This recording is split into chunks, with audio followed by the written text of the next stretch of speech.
예, 오늘은 6번째 시간 사업 모델 수립의 3번째 마지막에 대해서 공부하도록 하겠습니다. 이 사업 모델을 하는 데 있어서 가치 제안을 고객에게 제대로 전달하기 위한 주요 자원, 어떤 것들이 필요한 것인가, 그다음에 어떤 주요 활동이 필요한 것인가, 어떠한 주요 파트너들이 필요한 것인가에 대해서 알아보도록 하겠습니다. 학습 목표로 보면은 말씀드린 대로 고객의 문제와 요구를 해결하는 가치 제안을 고객에게 제대로 제공하기 위해서 필요로 하는 주요 자원이 무엇인지, 그 다음에 어떠한 활동들이 필요한 것인지, 그 다음에 어떠한 파트너들을 가져야 이러한 것들을 이룰 수 있는지, 그것들을 어떻게 사업 모델에다가 만들어 갈 것인지, 거기에 대해서 공부하도록 하겠습니다. 주요 자원을 보시면 첫 번째 주요 자원이란 무엇인가, 그 다음에 주요 자원에 있는 물리적 자원, 지적 자원, 인적 자원, 재정적 자원, 이 4가지의 자원에 대해서 어떤 것들을 준비했는지, 어떻게 준비해야 되는지 대해서 알아보도록 하겠습니다. 그 다음에는 예를 보도록 하겠습니다. 주요 자원이란 무엇이냐? 회사가 고객의 문제와 요구를 확인하고 거기에 필요로 하는 자원을 준비해서 이 자원을 이용하여 고객에게 문제와 요구를 해결하는 제품 서비스를 제공해주고 보상을 받기 위한 것입니다. 그래서 가치 제안을 만들고 고객 세그멘트에 서비스를 제공하고 제품을 고객에게 제공하는데 사용되는 모든 주요한 자원을 말하고 있습니다. 그러면 어떠한 것들이 있을까요?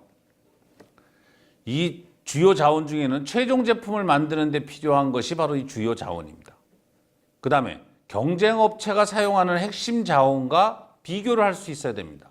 내가 경쟁사와 비교해서 지적이나 인적이나 물리적이나 재정적으로 무엇이 내가 경쟁사보다 나은지를 알아야 그 경쟁사와 싸워서 이기는 방법을 찾아낼 수 있을 것입니다. 그 다음에 필요한 재료, 필요한 장비, 그 다음에 고용해야 되는 사람들에 대한 유형을 내 제품과 서비스에 맞게끔 고를 수 있어야 될 것입니다. 그 다음에 회사가 참여하는 주요 활동 유형과 직접적으로 연관이 있는 것이죠. 그래서 자원과 활동은 절대적으로 연관성을 가지고 있습니다. 그 다음에 핵심 자원의 품질이 곧 귀사의 지속 가능성과 수익성에 영향을 주는 것이죠. 여기 있는 지적이나 인적이나 물리적이나 재정적 자원이 부족하면 절대적으로 지속성장 가능하지가 않은 것입니다. 그러면 핵심 자원의 4가지 유형을 보도록 하시겠습니다. 첫째는 물리적인 자원이죠. 공장이나 건물이나 자동차나 자연 생산에 필요로 하는 물리적인 것들. 그다음에 지적인 거는 우리가 인텔렉츄얼 프로퍼티라고 하는데 페이턴트가 될 수도 있고 특허, 내 저작권, 그러한 것들이 내 사업을 하는 데 있어서 경쟁 요소가 될 수 있는, 차별화 요소가 될 수 있는 부분인 것이죠. 그 다음에 결국 일은 사람이 하는 것이니까 결국은 인적 자원, 이런 R&D, 리서치 앤 디벨롭먼트, 아니면 영업, 마케팅, 모든 것에 필요로 하는 인적 자원이 필요로 한 것이고, 이러한 것들에 들어가는 모든 돈을 해결하는 재정적인 자원이 있어야 올바른 사업을 할 수 있는 구성이 되는 것입니다. 그래서 회사가 물리적 자원을 보시면 회사가 가치 제안을 창출하는 데 사용하는 유형의 자원입니다.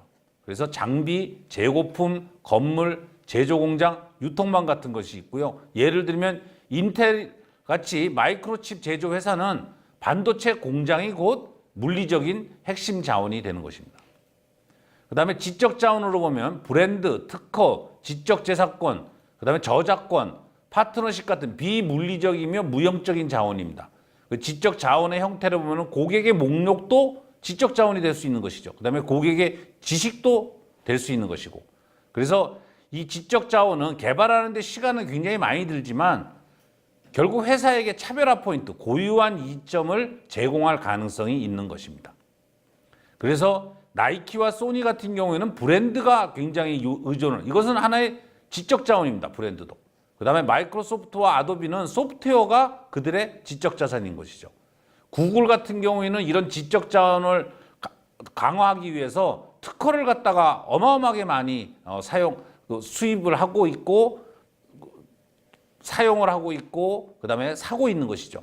그다음에 애플의 특허 같은 경우도 같은 기간 동안 68%나 증가했습니다. 2011년에서 2012년 동안.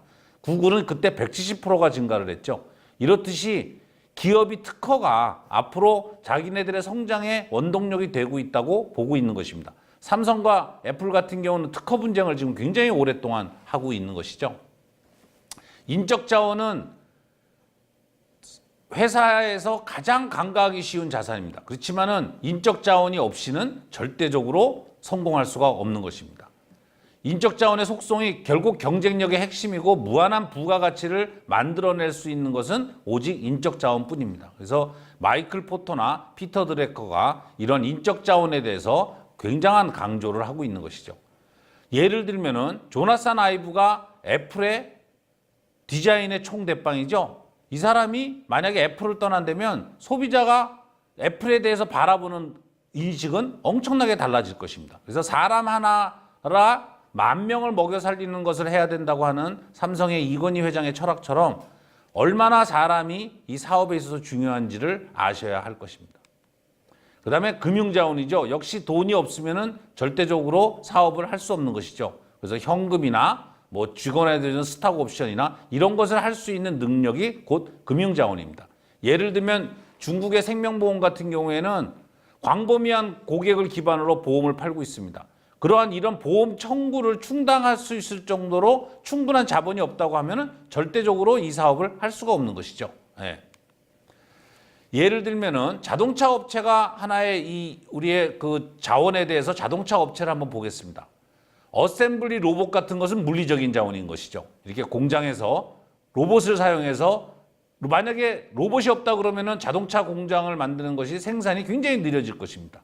그 다음에 이러한 것들을 만들기 위해서는 많은 특허와 고객 정보 같은 지적 재산이 필요합니다.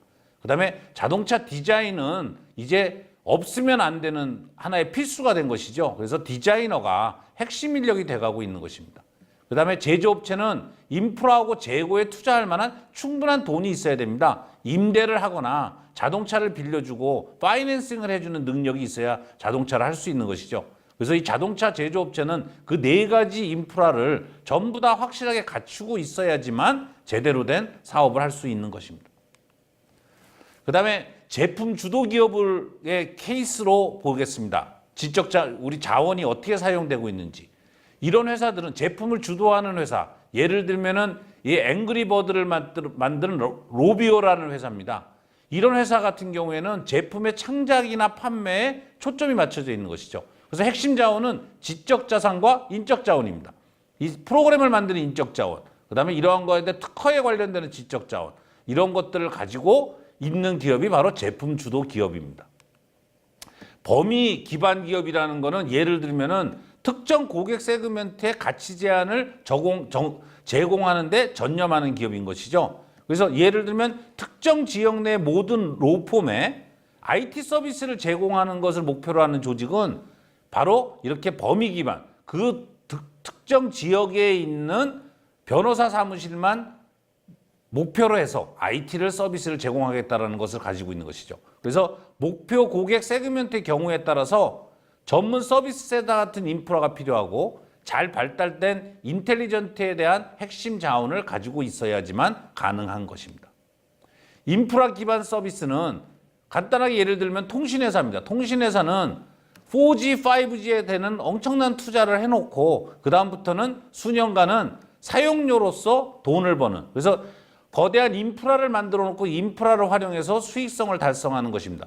소매 업체도 마찬가지죠. 가게를 열어놓고 그 가게를 기반으로, 그것이 곧 인프라죠. 거기를 통해서 지속적으로 수익성을 이용하는 그런 사업입니다. 그래서 인프라 기반 비즈니스, 그래서 내 사업이 인프라 기반에 대한 사업인지, 내가 가치를 주는 것인지, 내가 그 위치로 이런 지역으로서 하는 것인지, 그런 것들을 잘 파악을 해서 어떠한 나의 자원을 확보해야 되는지를 알아야 된다는 것입니다.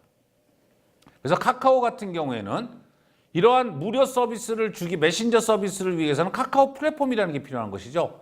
그리고 이 카카오 플랫폼을 통해서 게임도 할 수 있고 그다음에 광고도 할 수 있는 것이죠. 그래서 주요 자원은 카카오 플랫폼, 그다음에 플랫폼을 통한 사용자의 그룹은 엄청난 주요 자원입니다. 그다음에 브랜드 네임과 캐릭터, 이것 말고도 많지만은 이것들이 바로 카카오의 가장 중요한 핵심 자원이라고 보면 될 것입니다. 그래서 여러분들도 이러한 여러분들의 주요 자원에 대한 가설을 수립할 때 방금 배우신 내용을 갖고 내 사업에 가장 잘 맞는, 나한테 사업에 꼭 필요한 자원이 무엇인지를 고민해 보셔야 할 것입니다. 그럼 요약을 해보면은 핵심 자원에는 4가지 유형이 있다. 물리적인 자원이 있고, 지적 자원이 있고, 인간적 자원이 있고, 재정적 자원이 있다. 어떠한 자원이 내 사업에 필요한지를 파악하는 것이, 그것을 파악하고 그다음에 사업 모델을 수립하는 것이 매우 중요한 것입니다.